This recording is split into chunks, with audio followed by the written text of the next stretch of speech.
Amid the escalating crisis on the battlefield and the relentless air attacks on its cities, Ukraine's capital received a visitor of immense strategic importance.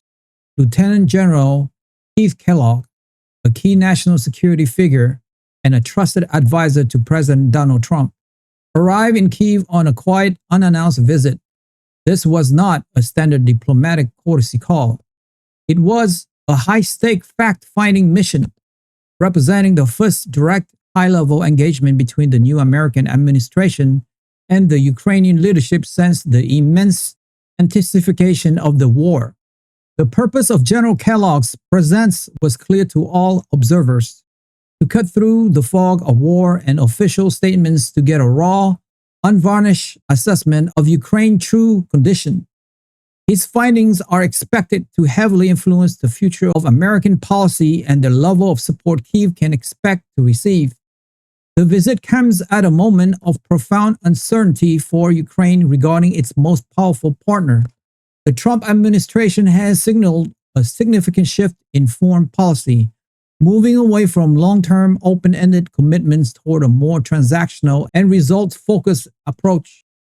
Officials in Kiev are deeply aware that the new team in Washington, including Secretary of State Marco Rubio and Secretary of Defense Peter Hegseth, will require concrete evidence of a viable strategy for Ukraine to continue receiving large-scale military and financial aid.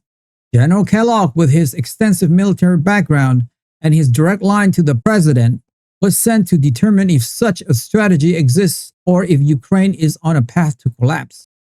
His meetings in Kiev were held with the utmost secrecy and security. He met with the highest echelon of Ukraine's political and military leadership. These discussions were reportedly stark and direct. The Ukrainian side made a desperate and detailed case for immediate and massive infusions of aid. They presented evidence of the dire ammunition shortage detailed by their commanders in the Donbass, a situation forcing them to consider a strategic retreat. They showed Kellogg the damage from the recent Russian missile strikes, pleading for more advanced air defense systems to protect their remaining power plants and civilian population centers. They also outlined the covert war being waged against their intelligence chief, arguing that the survival of the state security apparatus was at stake. In return, General Kellogg is understood to have listened intently, but he also delivered a firm and sober message from Washington.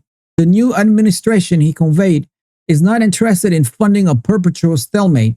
He asked difficult questions about Ukraine's long-term military objectives. He pressed for details on their plans to address manpower shortage and to combat the corruption that has worried American policymakers for years. The core of his message was one of accountability. The United States under President Trump is willing to help Ukraine, but it demands a clear and realistic plan for how American assistance will be used to achieve a stable and secure outcome, not just to prolong the fighting indefinitely. The impact of this visit cannot be overstated.